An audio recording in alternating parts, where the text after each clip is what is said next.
Jiddu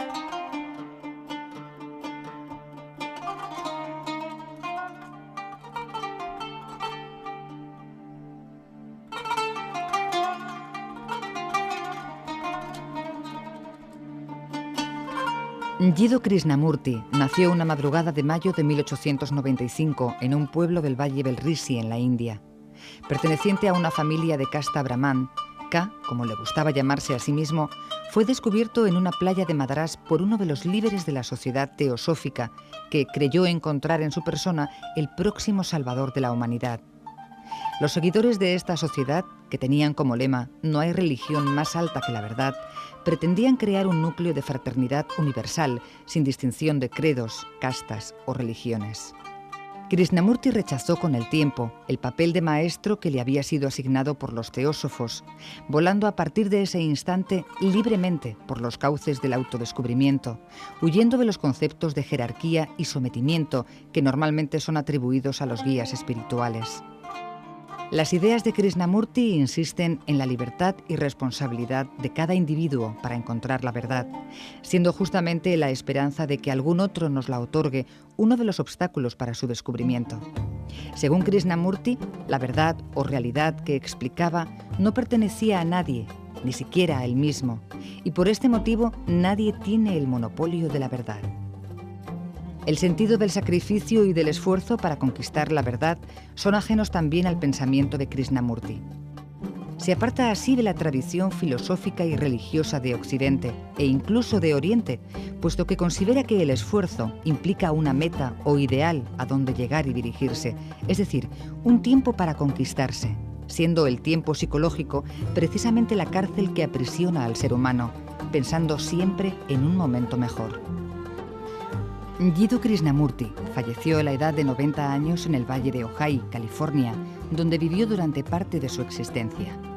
En la actualidad, sus ideas son estudiadas con interés en diversas universidades del mundo, en las que es considerado un referente del pensamiento contemporáneo.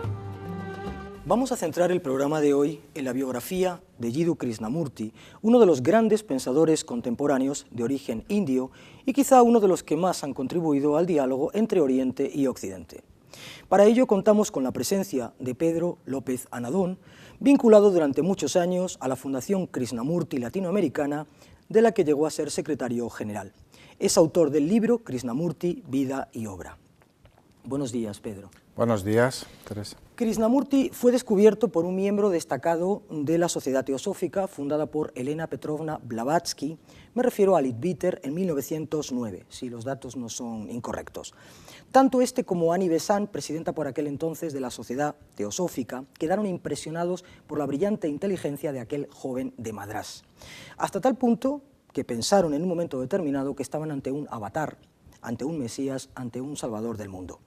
Un día Krishnamurti decidió abandonar la Sociedad Teosófica, y si te parece bien entramos en esta primera fase de la vida de Krishnamurti. Sí, la verdad es que Krishnamurti es un personaje paradigmático, no todavía demasiado conocido a nivel académico, quizás más por las personas que le gusta la filosofía en un sentido más vulgar del término, pero realmente es un personaje muy interesante para estudiar. Krishnamurti era brahman, de origen brahman, de la casta brahman. Él nació en el sur de la India y su padre era un funcionario del Estado, del gobierno indio. Estaba casado, evidentemente, y falleció su mujer, y entonces tenían varios hijos y se quedaron bastante desamparados porque entonces, claro, el padre tenía que compatibilizar su trabajo como funcionario y el cuidado de los niños. Pasaron muchísima hambre y daba la casualidad de que él, Naraniat, que así se llamaba el padre de Krishnamurti, era miembro de la Sociedad Teosófica y escribió a la sazón a Annie Besant para ver si podían trabajar en los cuarteles de Madrás. En un principio no se le atendió mucho, él insistió bastante y por fin consiguió situarse o vivir en los cuarteles, en los llamados cuarteles de Madrás. Gracias a esto, bueno, pues los niños iban, Krishnamurti y su hermano, iban a la playa del Golfo de Bengala, que está a la sazón al lado de Madrás, y entonces fueron descubiertos efectivamente por Leadbeater, que tenía la condición, decía que era clarividente, que era capaz de ver el aura o las vibraciones sutiles de las personas, y por esa observación era capaz, como digo, de observar, de ver el grado de evolución espiritual que tenía cada persona. Y se quedó bastante anodado cuando descubrió en el aura de Krishnamurti que era blanca, que era inmaculada. Se sorprendió hasta tal punto que los mandó llamar, estuvo investigando sobre ellos y propuso a Nivesan el que pudiera ser quizás el vehículo para el nuevo avatar. Avatar sería el espíritu encarnado como lo mismo, según las ideas teosóficas, fue Jesucristo, fue Buda, estas almas espirituales superiores que se encarnan de vez en cuando en la tierra. Y pensaron que quizás Krishnamurti podía ser el receptáculo, el vehículo donde se iba a encarnar el nuevo avatar de la nueva época, que la nueva época se suponía pues, que estaba más o menos al comienzo del siglo XX. ¿Y eso Krishnamurti cómo lo vivió? ¿Cómo vivió el sentirse que era un avatar, que era un enviado de Dios, que era un...? Bueno, eso realmente... hay que tener en cuenta que fue una gran parafernalia, o sea, hubo un movimiento de masas alrededor de esta supuesta nueva encarnación de este espíritu superior. Incluso se creó una organización que se llamaba la Organización del Manto Amarillo o la sección esotérica también alrededor de la figura de Krishnamurti. La verdad es que él no... tenía todas las cartas para sentirse halagado, para convertirse en un superego, es decir, en una persona pues presuntuosa, distante.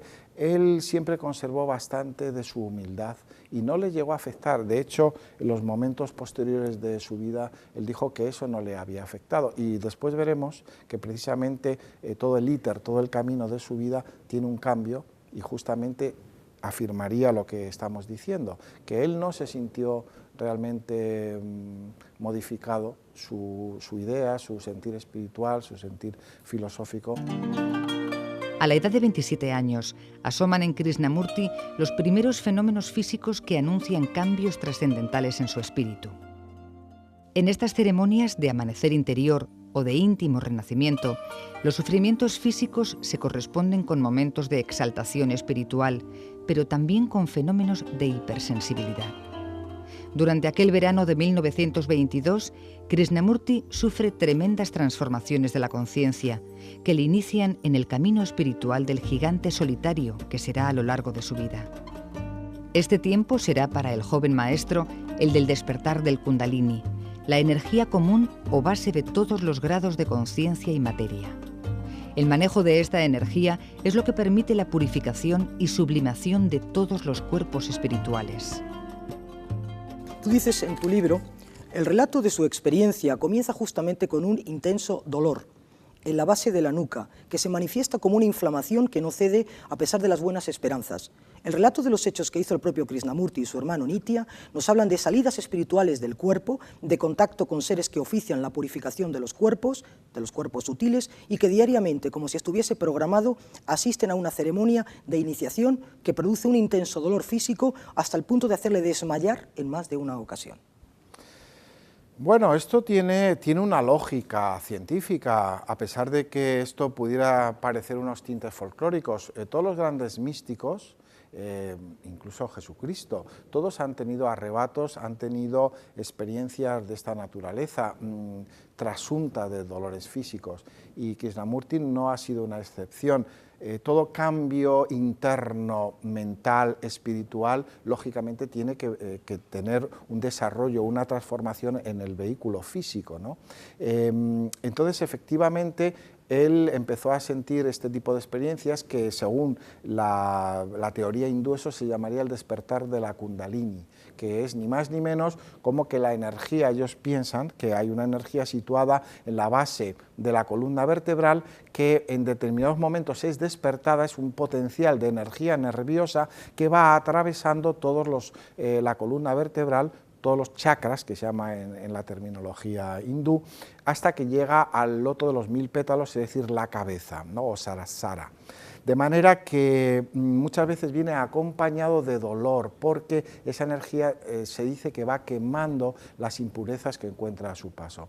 Krishnamurti tuvo grandes sufrimientos por eso, pero insisto, esto no queda nada alejado de, por ejemplo, las experiencias que tenemos de Teresa de Jesús, experiencias de San Juan de la Cruz, es decir, que son experiencias comunes a todos aquellos individuos, a aquellas personas que tienen un gran desarrollo o evolución espiritual. Sí, por ejemplo, en la India tenemos a Ramana Maharshi, por ejemplo, tenemos a Ramakrishna, el propio Aurobindo, en la cárcel también sufrió una experiencia de trance, de éxtasis, o como se le quiera denominar, ¿no?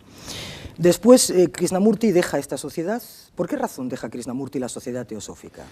Porque, un poco lo he insinuado antes, él se dio cuenta que no llegaba a ningún lado.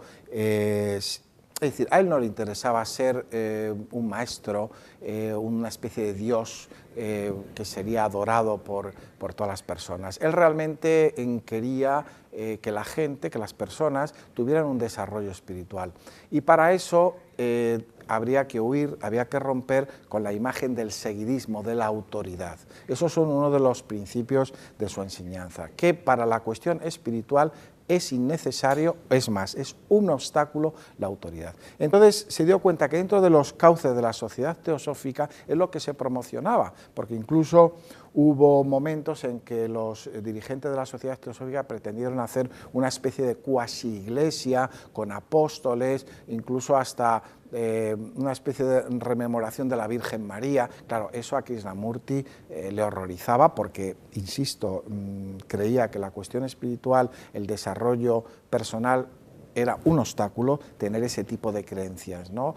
Porque de alguna manera la autoridad nos hace siempre depender de otro que nos dice dónde estamos, en qué lugar en la escala espiritual estamos, y él pensaba que el tema del desarrollo espiritual era una cuestión absolutamente personal y que nadie podía indicarte qué es lo que tenías que hacer, que cada uno tenía que descubrir por sí mismo dónde estaba. Es una cuestión de libertad, de autoconocimiento personal. Por eso él consideró, como era íntegro, era una persona totalmente íntegro, dejó de lado y renunció a la sociedad teosófica, renunció a grandes posesiones que tenía, incluso castillos, tenía rentas económicas aseguradas, renunció, pues, de hecho, hacían unas reuniones anuales en el llamado castillo de Gerde, que estaba en centro de Europa, donde se reunían miles de personas. Es decir, que era alguien que en los cánones normales podría ser muy envidiado, pero él tenía claro que esa que deseaba eso, y rompió con la sociedad teosófica y con todos esos beneficios materiales. Krishnamurti pensaba que la educación competitiva y memorística son impedimentos para el correcto desenvolvimiento humano. De ahí la suprema importancia de dotar al niño de los recursos y esquemas básicos que le permitiesen expresar todo su interior. Si al niño, desde el principio, se le compara, introducimos el temor y la inseguridad en su vida. Se encontrará dividido y acabará implantando el germen del conflicto en su existencia, que transmitirá a otros. No por ello opinaba que no fuese necesaria la excelencia en la técnica y los conocimientos, pero sin una base de tranquilidad, poco podía hacerse. Vamos a hablar ahora, entramos con las escuelas que creó el propio Krishnamurti, o la organización en la que él estaba inmerso, ¿no? ¿Qué características tenían o siguen teniendo las escuelas krishnamurtianas, por llamarlo de algún modo, según tu opinión? Sí, él cuando renuncia a la sociedad teosófica, él hace un discurso y dice que no se puede llegar a la verdad por ninguna organización, por ningún camino establecido, ¿no? Y es lo que hace, por tanto renuncia a todas esas organizaciones. Pero él se daba cuenta que con respecto a la educación era muy importante que el niño tuviera un marco adecuado para poder desarrollarse convenientemente. Por tanto, las escuelas de Krishnamurti están impresas de todo ese espíritu no competitivo, ese espíritu de libertad. No es que en las escuelas de Krishnamurti los niños hagan lo que quieran, sino lo que se trata es que, más que compararse un niño con el otro, es decir, establecer modelos donde uno está aparte y hay que fijarse en ese modelo, porque eso es lo que hacemos al comparar. Al comparar nos olvidamos de nosotros mismos y nos fijamos en ese modelo. Él considera que es un gran error ese enfoque, ¿no? Y entonces en las escuelas de Krishnamurti lo que se pretende es que el niño saque lo que tiene dentro de sí. Entonces se le dan el marco, la educación, el ambiente para que el niño pueda expresar libremente lo que tiene dentro. Con lo cual eso se implicita una confianza en la bondad del ser humano. Porque evidentemente no es que de entrada la naturaleza humana sea negativa y haya que enderezarla, no. Se piensa más bien, diríamos, que si al niño se le educa correctamente, va a hacer lo correcto. Lo que pasa es que hay que dejarle. Si se le pone una gran compulsión, es decir, una disciplina férrea, se le pone el que tiene que estar comparándose, el ser competitivo, ojo, eso lo que va a traer, esa violencia, lo que hace es formar seres de segunda mano, no originales. Por tanto, lo que se pretende en las escuelas de Krishnamurti es eso. Después, como hay tanto en la India como en Norteamérica y en Europa, están teñidas cada una de ellas pues del ambiente. Lógicamente una escuela en la India es bastante distinta de lo que pueda ser en Estados Unidos, pero digamos la base es un poco lo que he manifestado anteriormente. Y un tema que me parece interesante es qué maestros, qué personajes, qué pensadores en su vida tuvo Krishnamurti. A mí me viene a la mente un libro que, aunque se le adjudica a Krishnamurti, parece que no es de él, que es A los pies del maestro, ¿no?